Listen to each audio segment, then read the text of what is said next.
carrying you.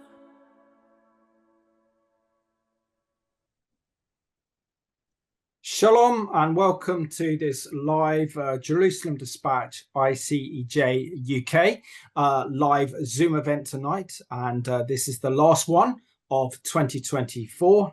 Just a reminder that this ministry brings you a closer connection to Israel and the Jewish people through the International Christian Embassy at Jerusalem, UK. We have a very special guest joining us tonight from Israel. What he doesn't know about Israel and the Middle East is, quite frankly, not worth knowing. So we shall be unpacking Israel's war against Hamas in Gaza. We shall be discussing the situation in southern Lebanon, where against Hezbollah, also making sense of the downfall of President Assad and his regime and who are the rebel forces, and also what we can expect in 2025 with Donald Trump's inauguration taking place on Monday, the 20th of January. I'm joined by my co-host today, Len Greats, who is the Director of Operations. Len, just want to give our viewers, and we're so grateful everyone who can join us tonight on what is a very busy time of year as we move towards Christmas and we move towards Hanukkah. Just share with us an update on the ministry, and would you be so kind as to pray for tonight's proceedings?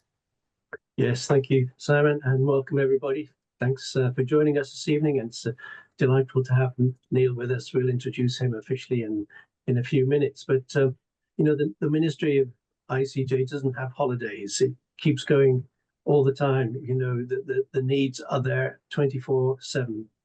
And one of the great things that I was just reading today that we've been very much involved in is supporting Aliyah. And just seeing that how here in the UK, the Aliyah figures are up around about 70%, which is quite staggering. Over 30,000 people have made Aliyah from around, mainly from Europe, but from around the world in this past year. And we've had the joy of helping many of those to get there and support them and sponsor them.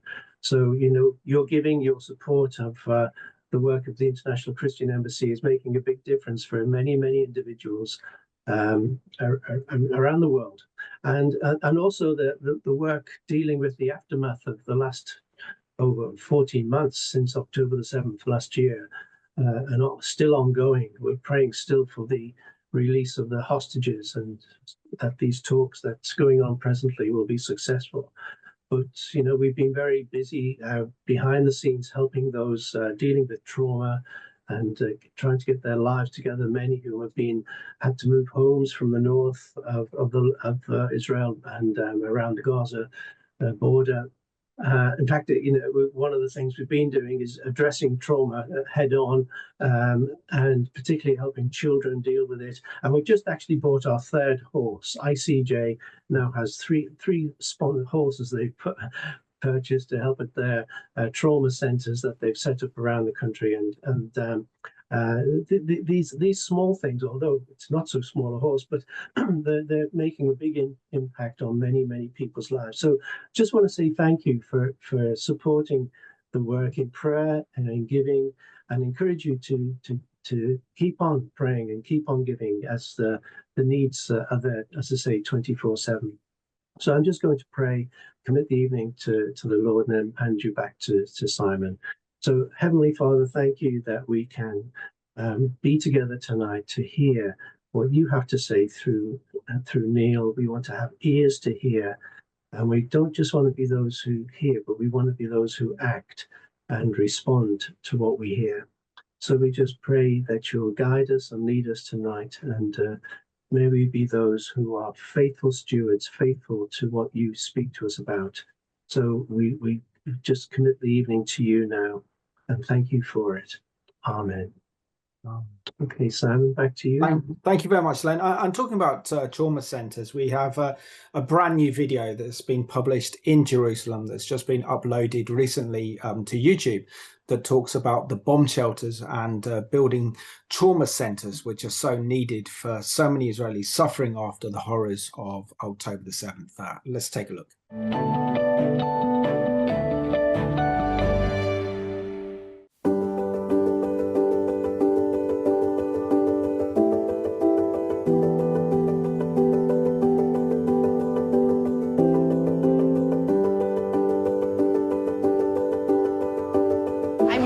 Sapir Educational Facility in Shar HaNegev. There's an exciting project here to expand the Resilience Center and provide therapy rooms for the young children who are studying in the schools surrounding this area. And the International Christian Embassy is excited to be a part of placing large shelters that are going to enable this project to open in the coming weeks. The children will come here for therapy, but we need protected spaces. So these men are hard at work with these tractors to make the foundations where we will place these large shelters in the coming weeks.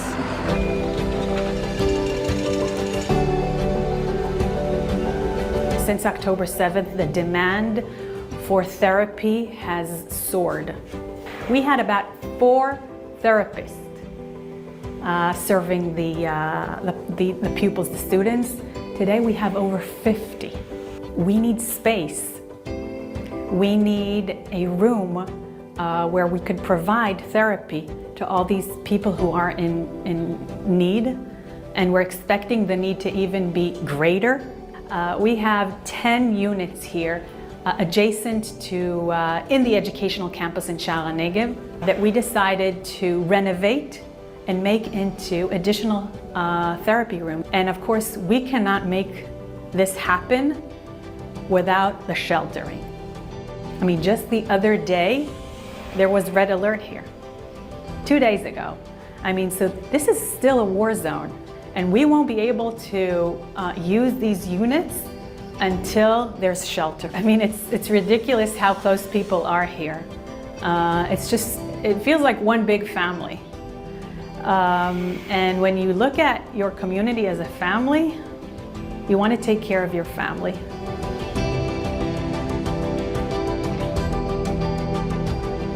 Behind me, you see a large shelter that's being delivered. It's a 15 square meter shelter.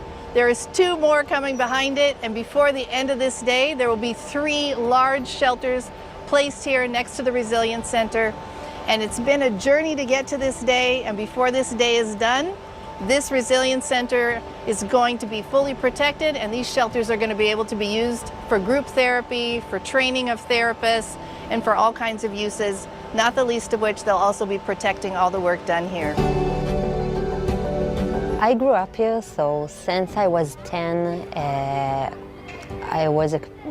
experienced the rocket attacks. Now as a mother, I have different perspective, and it's really hard as a mother to raise kids in this reality. And since October 7, everything got much more chaotic, I can say, if to be honest.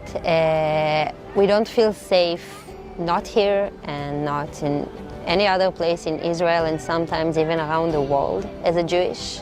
But I do feel it's my home. I know that my kids are in a safe place, but it's still complicated. It's still, the kids need a lot of emotional support during the school and during the after hours, after school, because the trauma is still there, and it will be there for at least 10 years from now.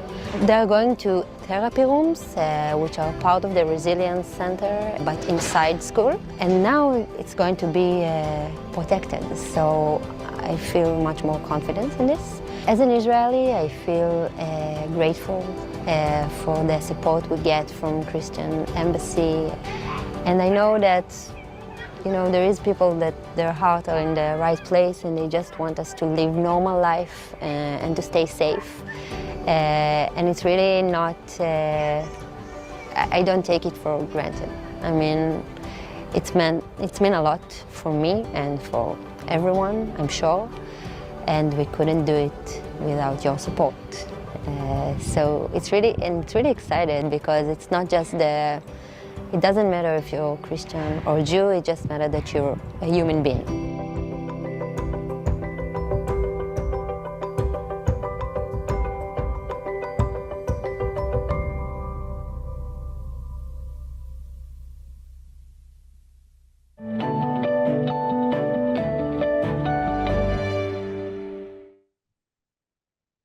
Inspirational video there from our friends in Jerusalem with the International Christian Embassy Jerusalem. It just shows you where your money goes when you support this ministry by blessing Israel and the Jewish people, particularly with those much needed bomb shelters, but also to help with those that counseling school to help children who are being traumatized by the horrors of October the 7th. Len, would you be so kind and to do two things? Firstly, would you be read out our special guest joining us from Israel today, Neil Lazarus from Awesome Seminars, his very impressive and creative CV. Also then show him the video before we introduce him as our special guest for this month's live Jerusalem Dispatch. Yes, thank you, Neil, for joining us. Neil Lazarus was born in the UK, but is living in just outside Jerusalem, I believe, for the last 30 years. So it's a delight to have you with us, Neil. Neil is a Middle East expert. He's an educator and commentator on Middle East politics and diplomacy. And he's a sought-after public speaker, both within the Jewish and the Christian communities.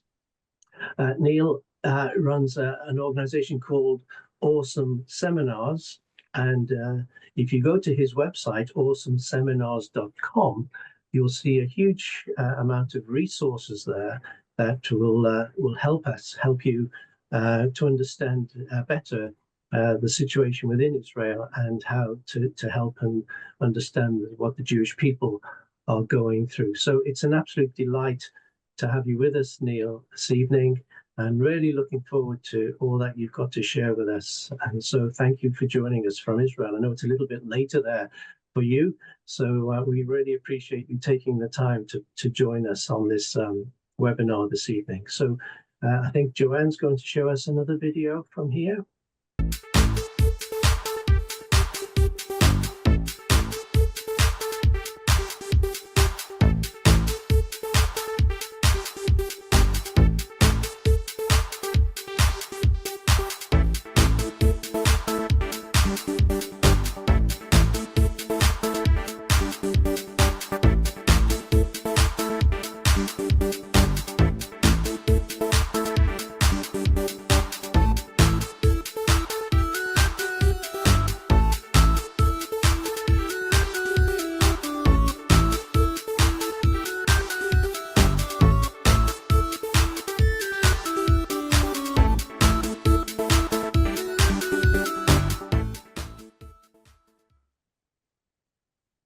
So that was an excellent introduction to our special guest today. I didn't know he had a plane, owns his own plane, but there we go.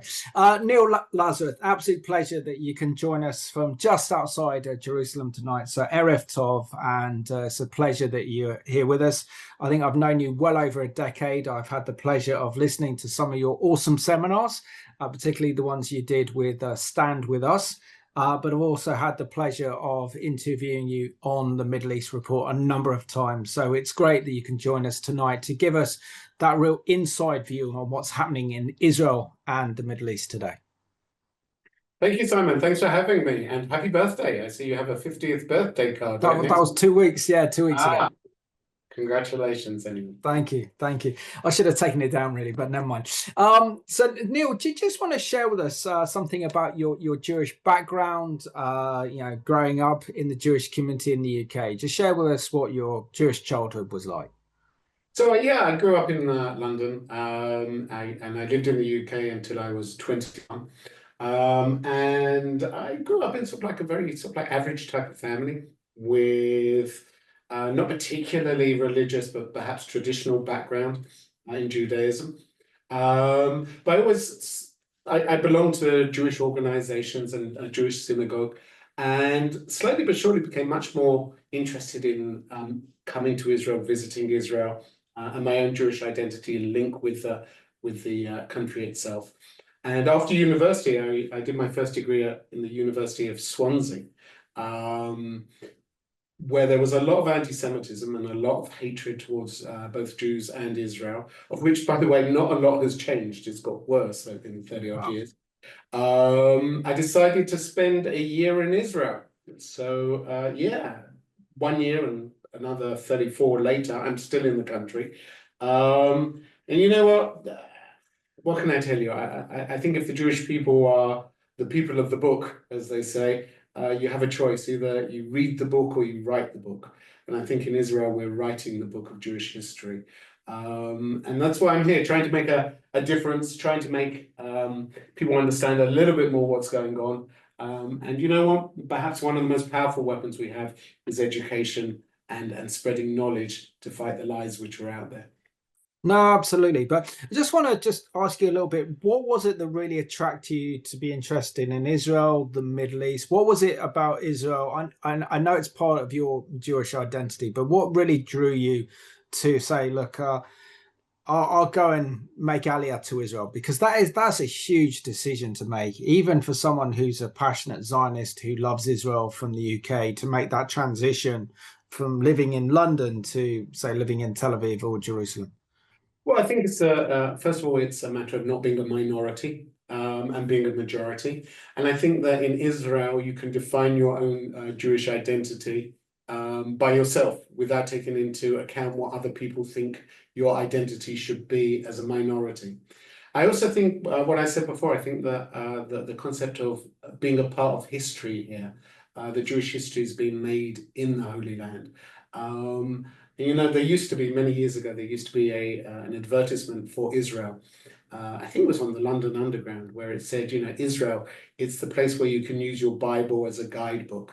And that's exactly it. I walked through Jerusalem. I walked through the streets of Jerusalem. I lived 15 minutes from Bethlehem. And this is really where, you know, the history of the Jewish people and also of Christians has taken place and is taking place.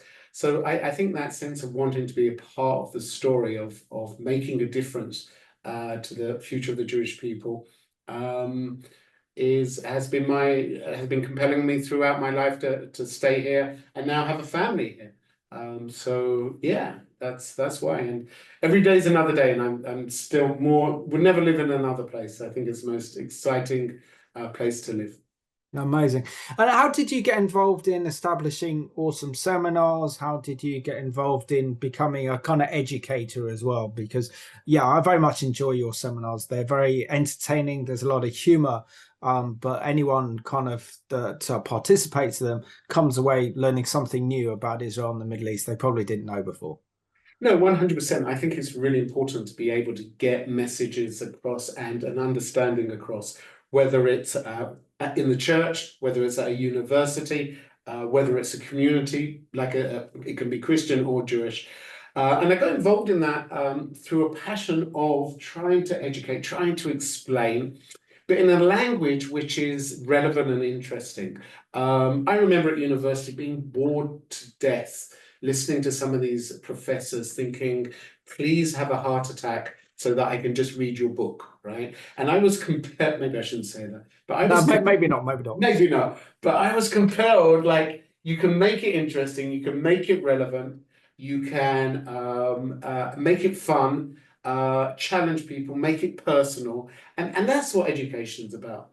But look, we're also changing today. Today, the message about Israel is being challenged from all sides. We're living in a post-COVID age. We're living in an age where a new generation is growing up, which has a very different reality to the old 50-year-olds of today. You know, I had a group where it was a student of mine said he was 17, and I said, you know, how has October the 7th changed you? And he looked me in the eye and he says two things. One, I grew up believing that Israel was safe, and now I'm not sure it is. And two, as a Jew, I always assumed that I was safe, and I'm not sure I am.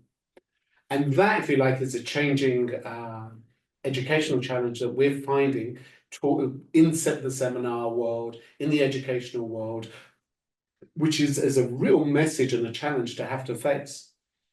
No, absolutely. I think I've got Israeli friends, and their children are echoing the same thing. So they're literally sometimes having nightmares that Hamas are coming after them, or they can't sleep at night. So what's stressing is not only in Israel, and it's something which took me a while to realize. October the 7th isn't just a thing for the Israeli Jewish community. It's a global Jewish issue. And many of the Jews that are living around the world, in Britain and elsewhere, feel very intimidated, very shocked, very threatened by some of the responses we're seeing. When you have in London people shouting from the river to the sea, that's calling for the destruction of Israel. When they're calling for an intifada, that's calling for the destruction of Israel. Intifada was blowing up buses with kids on it. So I think that that's being felt worldwide throughout different Jewish communities, which I speak at and visit. No, absolutely. So before we talk about the impact of October the 7th, can you try and make sense of the Middle East in 2024? Because within a year, the whole geostrategic dynamics of the region has totally changed. The Iranians, I would say, prior to October the 7th, probably this time last year, were still on top. Now they're not. That whole ring of fire around Israel with their terror proxies, Hamas, Hezbollah, the Houthis, backed up by the Syrian regime, have all come collapsing like a pack of cards. We've also seen, of course, the overthrow of President Assad and his brutal regime only a couple of weeks ago. So the whole Middle East is in kind of turmoil. It's going through incredible dramatic changes. How do you make sense and keep up with everything that's going on with all the different geostrategic trends that are taking place in the region? So one of the things I suggest your viewers and listeners try and do is look at the Middle East in a slightly different way. Rather than seeing it, every headline, someone's been killed, something's been blown up, someone's been, I don't know, deported, whatever. I think we need to take a step back and to imagine that we meet each other. I think I met you in London 5 years ago or 4 years ago. That's longer than that. That's well over a decade. Oh, time flies. But let's say we meet each other in another decade time. We meet each other at the bookstore at Heathrow Airport.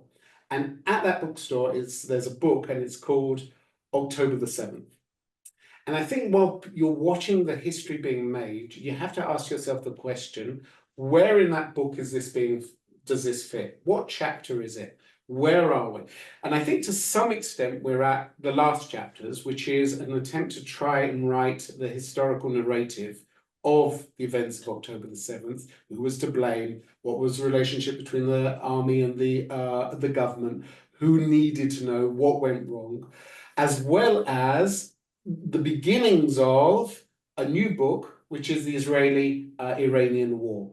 And where we are now, if you like, I think is at the last chapter of the October the 7th introspection of what happened, what went wrong, and what did it mean for Israeli society. I think Israel is now back on its feet, is strong again, but the Middle East is changing, as you suggested. And much of the Iranian power is diminishing. But before everyone writes Iran off, there's an elephant in the room. And that elephant in the room is going nuclear and going nuclear very quickly. We're now in a situation where Israel is in a much better position to be able to attack the Iranian nuclear sites. We have a change of president in the United States who I think would back it. The Syrian anti-air force capability has been weakened. We now have a way of flying straight through to Iran. So that's the story. When Israel attacked Iran last, after Iran attacked us, obviously, it was the most minimal attack that we could do under Biden. Take out their anti-air force capability, attack some of their nuclear factories and ballistic capability. But everyone's waiting for Trump to come in. And I think when Trump comes in, it's a very different story. So that's where we are today. We're waiting, I think, to see how do you deal with Iran. The difference between now and a year ago is we can now do it in a much more easier manner because of as you mentioned, the fall of Syria, the collapse of Hamas. The Houthis will be dealt with very, very quickly. So yeah, that's where we are to some extent.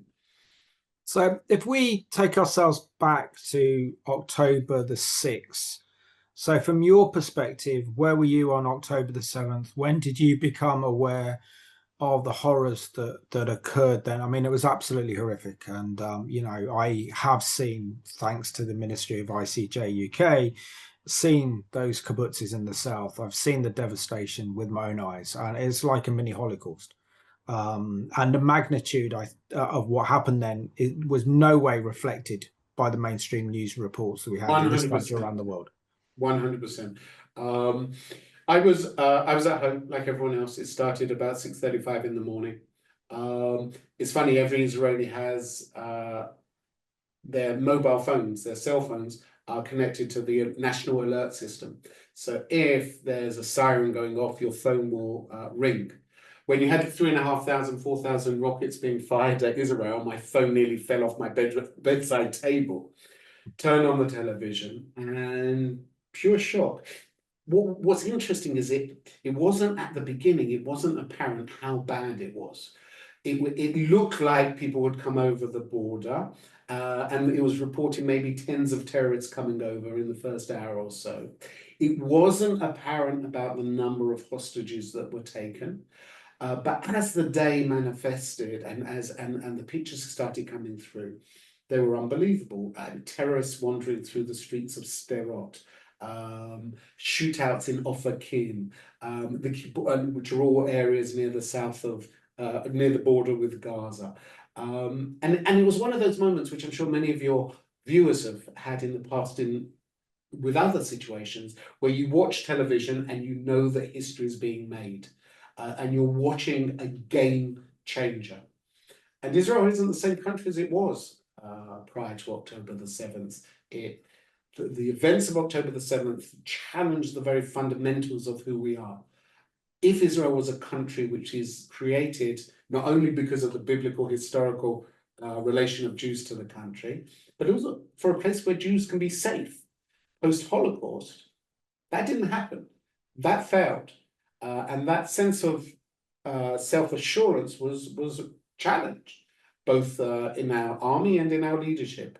Like I said, I think today, with the killing of much of the leadership of Hamas, with the killing of Nasrallah, of Hezbollah, with the collapse of Syria, Israel's back on its feet, and it's strong and has a deterrent like it used to have.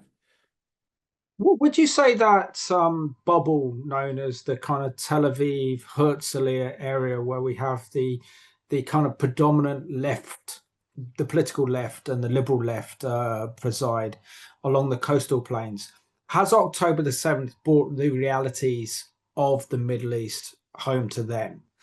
Because obviously they did come under heavy rocket and missile attack, and I've had friends that have had to go into the bomb shelters, particularly when the Iranian ballistic missiles came over as well. Is there an understanding now amongst all of Israelis of the true threat and the magnitude they face from the enemies, such as Hamas, Hezbollah? Right, I think you're touching on something which is important. I mean, only yesterday we had the sirens going off in central Israel, in Tel Aviv and the areas, from 2 ballistic missiles being fired from the Houthis in Yemen. So it's still going on. I do think that happened. Look at the population that was also being attacked and taken hostage by Hamas. These were the people who were kibbutz members, were members of the south. Many people even did work with the Palestinians in Gaza. There was a whole program where kibbutz members would take people from Gaza so they could get hospital treatment in Tel Aviv and elsewhere, literally drive them. And there was contact. More than that, it's important to remember that Palestinians worked in many of these kibbutzim from Gaza. Israel was allowing the Palestinians in Gaza to work in the kibbutzim. We know today that many of those people gave intelligence to Hamas. We also know many of the civilians came over. So I think that certainly challenged mainstream liberal Israel, and I think that there's been a shift to the right within Israeli society. I think Israeli society is much more suspicious, much more nervous, is certainly less willing to go towards a two-state solution of Israel and Palestine. So that centralist Israel, I think, has shifted certainly further to the right. And how's this had an impact politically internally? Because prior to October the 7th, I mean, Israel was a pretty horrendous place. The whole nation dividing itself apart over the kind of judicial reforms, over who would control the judiciary, the shift in power between the secular Israel and the religious Israel, and which of those two communities would have the predominant influence over the country. Share with us how all that is kind of panned out, or because we saw also leading officers in the Israeli Air Force refusing to fly. Many in the IDF would refuse to serve under the current government, and of course then October the 7th hit. So share with us how Israel has changed from almost tearing itself apart with the judicial reform debate to October the 7th to now, we're seeing that Israel has to be united in order to survive in an incredibly dangerous and hostile region. Look, the question of Israel united is a problematic question. The Jewish people have always been tribal. Okay, we were the tribes, and we came together to be the people of Israel. And that debate within Israeli society is, how do you make nationhood out of people who are tribal?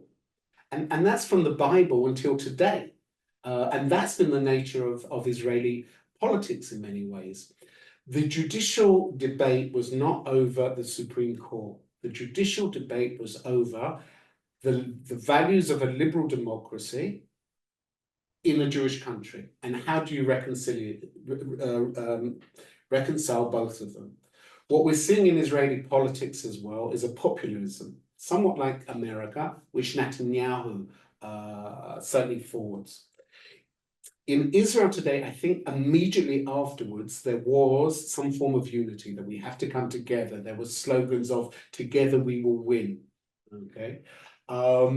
People went into the army. Even some of the ultra-Orthodox who didn't go into the army were volunteering their services. Many of the people who were first on the scene to discover some of the things you saw were Zaka, which were ultra-Orthodox volunteers. And the people came together. But the questions are still there. And actually, much of the war, a year on, we're starting to see the questions starting to re-emerge. The number one question being army service. Ultra-Orthodox Jews don't go in the army, or many don't, and refuse to do so. Well, today, it's not a matter of do you go or don't you go. The Israeli army doesn't have enough troops. So that question, and that's the big story right now, of can the government introduce legislation to compel the ultra-Orthodox to serve, is still a huge issue here. Who's responsible for October the 7th? The army had always said, look, we failed you, now let's fight the war. The political leadership have been less willing to take responsibility for their failures. So what we're seeing is we're starting to see those divisions which were prior to the October the 7th re-emerge, especially over responsibility, also over compensation for damage, money going to the north, money going to the south, and it taking too long. And most importantly, like I said, is the question of military service in a time where the Israeli army isn't big enough. And Neil, were you surprised by the sheer hatred that emerged after October the 7th against Israel, and of course what now has developed, which is a global pandemic of Jew hatred around the world, where every Jewish community feel threatened, scared, and certainly the British community here is very scared, very frightened. There isn't a day that doesn't go past where there aren't some sort of anti-Semitic stories reported in our news, or Jewish people being attacked or being discriminated against because they're Jewish. It almost feels like we're living through the Germany 1930s again. Share with these thoughts on that. Okay, so first of all, I don't like the comparison between the 1930s and today, because the difference between the 1930s and today is we have an Israel. Absolutely. We have an Israeli army, and we do, despite October the 7th, have the capability to protect ourselves, and we have a place of the national home of the Jewish people, Israel. So it's not 1930s, where there was no protection, no army, and no capability to run. So I reject that analysis. Second of all is, yes, we do have an increase of anti-Semitism. One of the things which, it didn't surprise me, because anti-Semitism reemerges whenever there's a crisis. Okay, we saw anti-Semitism rise with COVID. We've seen it in economic decline, anti-Semitism rises. What's new here is an emergence between the left and the far left and radical Islam. Both are radical, both are revolutionary, both are seeking to change the status quo, and they're coming together. So today, the call for against Zionism is much more politically acceptable than a call for kill the Jews. But the words are the same, the logic is the same. Look, not everyone who's marching in the streets of London is anti-Jewish and anti-Semitic, etc. Many are caught up with this idea of we're doing something good, it's our cause. The reality is people don't know who Hamas is as well. I mean, you know, we have organizations which call themselves liberal and assign themselves with a radical Islamic group. Go work that one out. All right. So that's the issue. That's where Red and the socialist movement combines with radical Islam, and its natural language is anti-Semitism. And I think that's the real danger that we're seeing. We're also seeing a backlash to it as well. And if you have a look in Europe, we're seeing the rise of the radical right, inspired by Islamophobia or a threat of immigrations. I would say many of those people are also best friends of the Jewish people. So the Jewish people are caught between Islam, the left aligning, and a response by the far right. Where we fit into it is a good one. Absolutely. I suppose that's where Alia comes in, isn't it? But on another important issue as well. I mean, what Israel's achieved over the past year has been absolutely extraordinary. I mean, you know, thinking that the IDF had a very difficult mission to carry out. Firstly, to destroy Hamas, to destroy its terrorist infrastructure, to destroy its terror tunnels, and also to bring the hostages home. And then what Israel's achieved in southern Lebanon against Hezbollah is extraordinary. I don't think anybody saw how Israel was able to do that, knowing how deadly and dangerous Hezbollah are in comparison to that of Hamas. Share with your thoughts on the two conflicts. No, well, absolutely. Look, first of all, let's remind ourselves that we still have 100 hostages being held in Gaza as we speak. So the story isn't over. And the tragedy of those families which are there, of those people which are there, continues until today. We only hope and pray for their immediate return. The ability of Israel to successfully crush Hamas and crush Hamas's leadership, like you mentioned, I think is something which the history books will write about. The thing you mentioned, I think, is important. If you have a look at Hamas and you have a look at Hezbollah, what we discovered Hezbollah had built with tunnels made it look like Hamas was playing in the sand. Kilometers or miles of underground tunnels, and extensive tunnels which could have trucks coming through it, ammunition going through it, etc. The ability to find that, I think, has been one of the successes. That history book that we spoke about at the beginning, part of it will have to talk about this war as a war, probably the first war that's had to deal with underground warfare at this extent. It makes the Viet Cong look like nothing in the Vietnam War. So that ability to, one, take out the leadership of both Hezbollah and Hamas, two, deal with an underground capability, which is based under the civilian population, has been challenging, but I think Israel's been successful. And do you think the Israelis are fighting differently because this war is an existential threat now? Previous wars against Hamas, previous wars against Hezbollah, particularly in 2006, there wasn't a clear military objective. The nation and the people weren't fighting for their survival. Do you think this has created a fighting spirit that we've not seen since the War of Independence, the 6-Day War, the Yom Kippur War? 100%. I think the willingness to fight and to realize that Israel is fighting for its survival is certainly there, and the motivation of the troops is at 100%, behind the war effort. So I think, yeah, you're absolutely right to pick that up, and to suggest that this is very much a very different type of war. We have no choice. As it's always been said, the first war that we lose is our last war, and 100% what we saw Hamas do was a wake-up call. I remind you, by the way, and I don't know how many of your viewers are aware, that Hamas stole the program of Hezbollah. And what we saw when we discovered the basis of Hezbollah was that they had been planning an October the 7th in the north. And again, it would have been much larger, it would have been more powerful, more people would have been killed, and it was coming from the north. Israel was aware of that as well, and our fears were reconfirmed when we invaded Lebanon.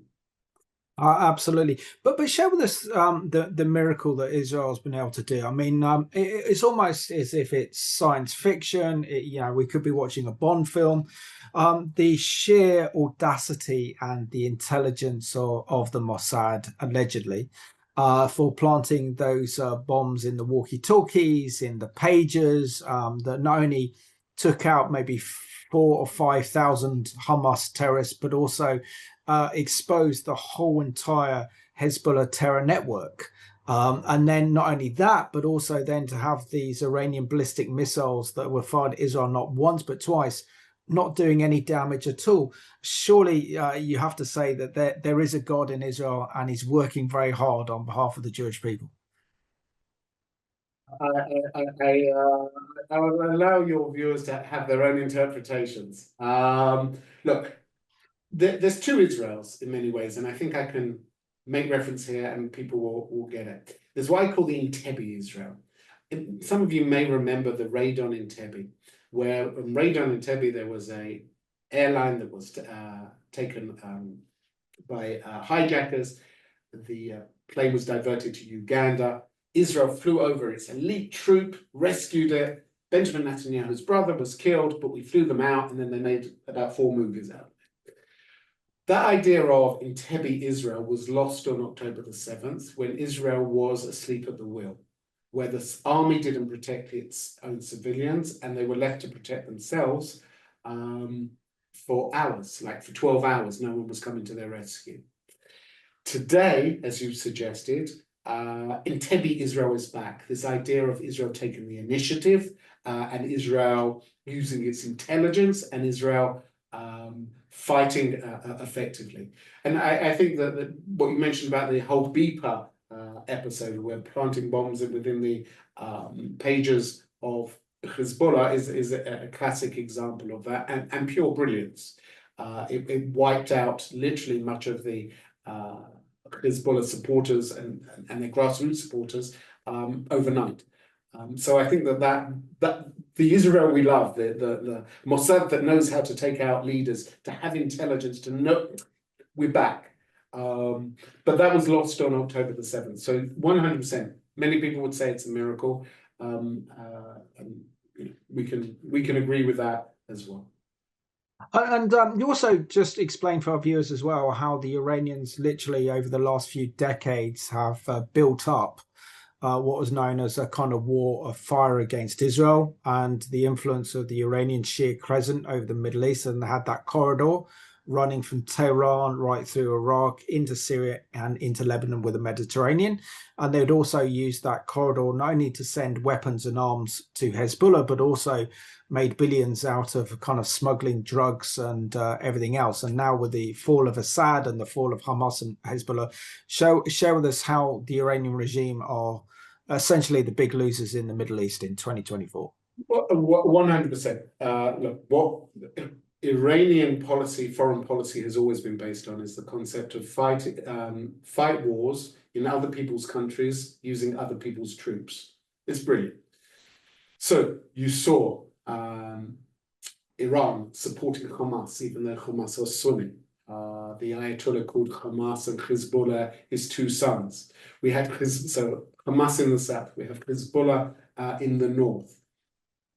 We have the Houthis in Yemen, all of which have now been challenged by Israel.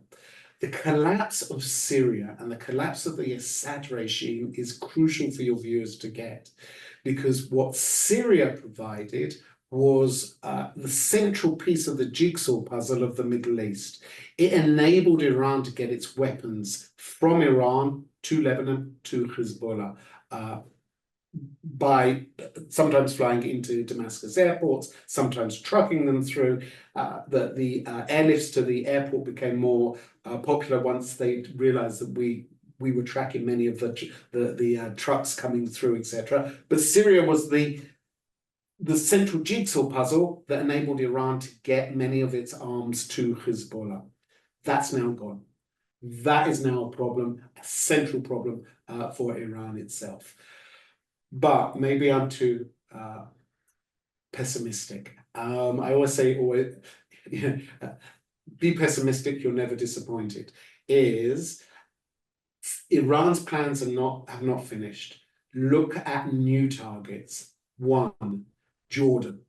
The Iranians are seeking to destabilize the Jordanian government. Abdullah knows it. Two, look what's going on in the West Bank.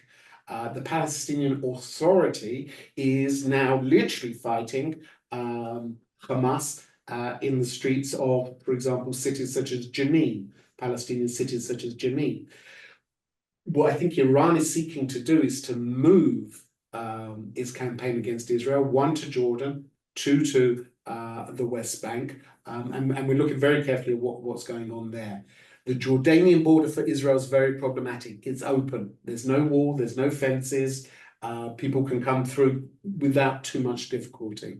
So look at that as well. But you're right to bring out this idea of Syria as that key element which has now been weakened. I mean, I just want to open up to our viewers. If you have any questions for Neil, he loves questions from the floor, so please do put your questions to him. Two very important questions I'd like to ask before our viewers ask you some of their thoughts on what you've said tonight, Neil, and that is, how do we make sense of what's happening in Syria, particularly with this Sunni rebel alliance that's emerged? And will this be an Islamist regime that's closely tied to Turkey? What are the true intentions of HTS, as it's known? Okay, and all in about a minute, right? Yeah, exactly. Yeah, all in one sermon. You can do that. Look, one of the things which I think is important to get on a layman, on a sort of like a basic level, is there's a misconception about Syria. And the misconception about Syria was Assad is out. There was a rebel, a Sunni rebellion. There's a new guy, Al-Julani, who's now in charge. Something to do with ISIS, but everything will be okay. I mean, that's if you read the BBC, the British biased corporation. Absolutely. What I'm getting at is far more complicated, and that's exactly what you suggested, because within Syria there are different groups, and different groups with different alignments. So, as you mentioned, HTS, which is the largest group, which was the forefront for this rebellion, is only one group. There are both external and internal pressures which could lead to a division of the country. First of all, you mentioned, I think it's right, is to look at the northern border, look at Turkey. Turkey has an important agenda. One, they want to prevent creation of a Kurdistan. Remember, Kurdistan goes through a number of countries. They want to prevent some form of Kurdistan within northern Syria, because that will be seen as spilling over to its own borders. They want to return the Syrian refugees to Syria itself. So that's number one. On the Jordanian border, we've also got issues, because on the Jordanian border, we are seeing both American troops and pro-Jordanian groups are also centered, all fought against Assad. What I'm getting at is the challenge is keeping Syria together as one country, when you're seeing, for example, like I said, Turkey with interest to stop any Kurdistan being created. The question is, what type of Islamic country will it be? Al-Junani is desperately putting on a suit and saying, hey, we're not Afghanistan. Let's see what happens there. Will there be a lifting of sanctions, which were placed on the Assad regime? Without that lifting, there will be problems with the economic recovery of Syria. What will happen with ISIS? America has been attacking ISIS bases in Syria. Will we see an attempt for that to re-emerge? So all these questions are yet to play out. What is clear is that it's like, you know, a Coke bottle, which has a top on. So whilst you have the top on, you know what the contents is. It's a horrible thing which rots your teeth. As soon as you take the top off, everything explodes out, and no one quite knows what's going to emerge. So like I said, will it stay as one country? Will it divide? Will there be a renewal of the civil war? We don't know. Will Turkey invade? 100%, a good chance. What will happen with ISIS? Will it regroup? With all of that, you can understand why Israel took action on the Golan Heights. With that certainty, we have to guarantee in Israel that we don't have a jihadist country the size of Syria being able to threaten Israel. And I think that's why Israel really moved its troops to the Syrian side of the Golan Heights, and more importantly, to the Syrian side of the Hermon, which is on the top right of the Golan Heights there. Absolutely. It's also interesting to mention how the Druze community are asking for Israel to annex their territory so that they feel protected rather under Israeli territory. 100%. And remember that the Druze community has been divided. We have Druze and Druze commanders within the Israeli army itself. Again, that's as a brief answer. I've also, if you that's a very good one. Finally, Neil, we have a new sheriff in town, and he's going to be inaugurated as America's next president for a second term, Donald Trump, on Monday, the 27th of January. What impact will Donald Trump have on Israel and the Middle East, and what can we expect from his administration? I think we're already feeling it. Everyone's scared of the new sheriff. Trump has said that if by the time he's inaugurated, there are still hostages, hell will be let loose on Hamas. Surprise, surprise, Hamas is suddenly starting to talk about releasing hostages and being more flexible, so on and so forth. That's number one. Second of all, as I mentioned, and I think this is the key story, is that Israel's ability to act against Iranian nuclear sites will be green-lighted, where that was being restricted 100% by the Biden administration, who thought we can talk with the Iranians and they would just agree to not produce nuclear weapons. So I think those are the two big issues which are there. Remember, though, at the heart, Trump is an isolationist. Whether he will withdraw troops from Syria, that can also have consequences which may be less favorable to Israel. Great analysis, thank you. So Veronica Woodbridge has got a couple of questions for you, and please do send in your questions for Neil. She says, Neil, do you believe that prayer is the key to God's will for Israel and to move the enemy's plans away from more attacks on his beloved people? And a second question is, also, have you heard whether the Kurdish Syrians are also able to move near to the border of Israel and could therefore be able to defend them? I know there was an idea which could develop. So thank you, Veronica. Two intelligent questions. Okay, so first of all, on the question of prayer, it's always helped. It's always helped. Tell us about that incredible quote by Israel's first Prime Minister, David Ben-Gurion, and he said, "To be a realist, you need to believe in miracles." Indeed, indeed. So 100%, prayer has definitely helped, and I think that praying for Israel and the peace of Jerusalem isn't a cliche, but it's certainly something which will certainly help.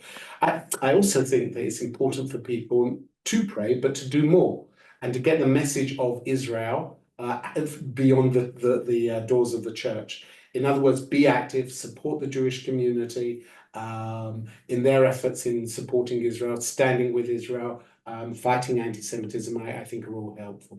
As far as the Kurds are concerned, I remember the Kurds are basically positioned in the north and the northeast of Syria, which is further away from Israel itself. I don't think that Israel will necessarily act to defend the Kurds. I think their interest is much more with the Druze and the security provided by the Golan Heights. Wonderful.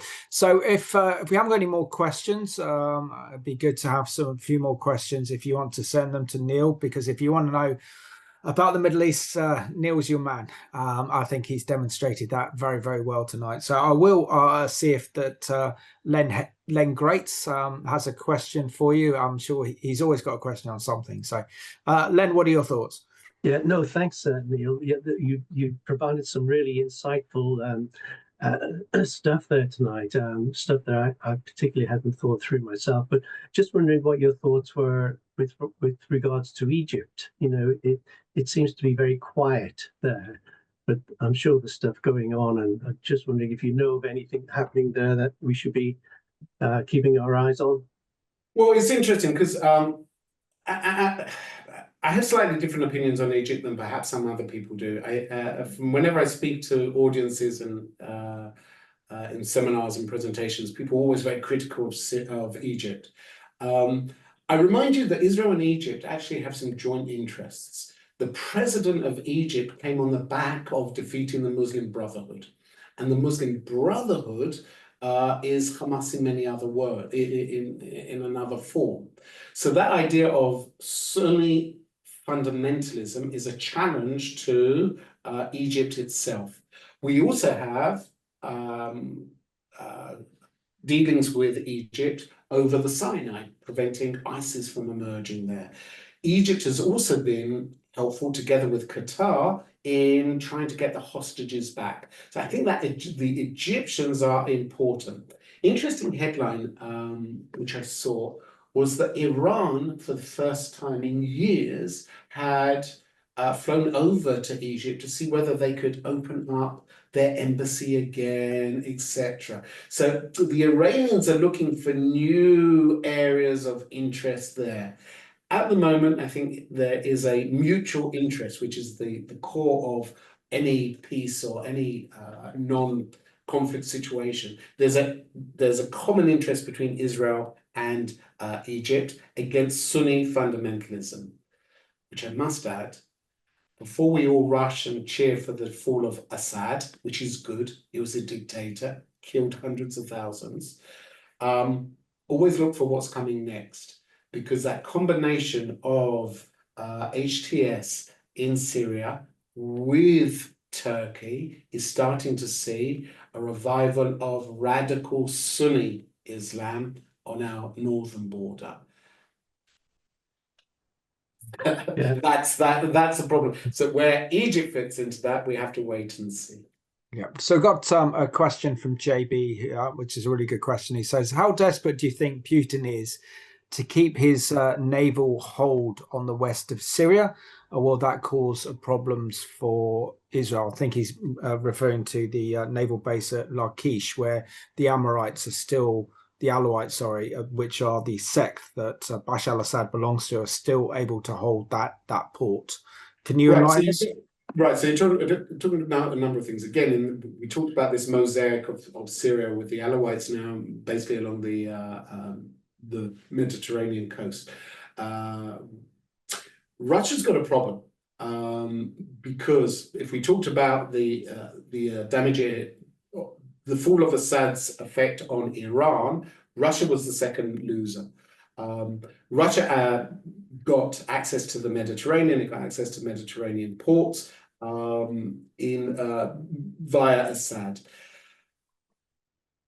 They are not willing and not able to support or to get involved like they used to get involved in Syria because of their war in the Ukraine. There is indications that they're trying to make contacts with the new government there to try and guard some of their basic interests, which are their access to the Mediterranean. Assad fell because he, at the end of the day, was allowed to fall by Iran and Russia. Russia's not looking to put more troops in, put more weapons in. It can't afford it. It is trying to perhaps open some contact with the new regime to guarantee, like I said, its interest on the Mediterranean. We're going to have to wait and see. A lot of these questions are, we will see in the weeks and months to come. Absolutely. Neil, you've been fabulous tonight. Thank you so much for educating us. It has been an awesome seminar, quite literally. So thank you. Thank you. And Len, would you like to sum up and pray for tonight as well? And also, this is the last Jerusalem Dispatch live for 2024. Yeah. Again, thanks so much, Neil. That your insights has been very, very helpful, and I think your final words at the end there, I think, were very important. That we just have to wait and see how it all pans out over the coming weeks, and we need to just pray that these new leaders will be more sympathetic and understanding to the whole situation in the Middle East. So thanks again for that. So, and thank you all for joining us on the webinar tonight, and thank you for your support through this past year. I see some of your names regularly popping up, and was just so grateful that you show your support and you pray for us at the International Christian Embassy, Jerusalem, and we will be continuing to be praying over the holidays and start in the new year too. So please get involved with us. As Neil said, it's not just about prayer; it's about action too. And if you get opportunities to go and join any of these pro-Israel demonstrations or support events in London, then please do try and get there, especially some of the bigger events, and maybe I'll see you there. So we want to wish you a very happy Christmas, a happy Hanukkah, and a blessed New Year. Thank you, Simon, for hosting these for the past 12 months. You're doing a brilliant job, and we're so privileged to have you involved with us. So I'll just pray, and then we'll say good night, and look forward to seeing you all in the new year. So thank you, Heavenly Father, for this evening. We want to be faithful to what we've heard. We want to really play our part, not just in praying for the Jewish people in Israel, but in standing alongside them in practical ways. So we pray you'll help us and guide us and just show us how to do that in effective ways. So we just want to commit one another to you, commit the work that ICEJ does in Israel and around the world. We thank you for the privilege of serving your purposes in these days. So thank you, and we commit one another to you now. Amen. So I just want to thank all of you for joining us tonight on this live Jerusalem Dispatch. Thank you for excellent questions. And Neil, thank you so much for joining us from Israel. So Nahag Sameach for Hanukkah, which actually falls on the same day as a Christmas Day. So Christians and Jews can celebrate two festivals. A lot of meetings. No, absolutely. So absolute pleasure to see you again. And thank you so much, Neil. And for our viewers, have a wonderful Christmas and a happy New Year, and an awesome Hanukkah as well. And we'll see you in 2025. Please continue to support the ministry of the International Christian Embassy, Jerusalem, UK, because they make a massive difference in the lives of Israel and the Israelis. And also keep Israel in prayer at this time. So shalom and God bless from us. And thank you for a wonderful evening. Bye-bye.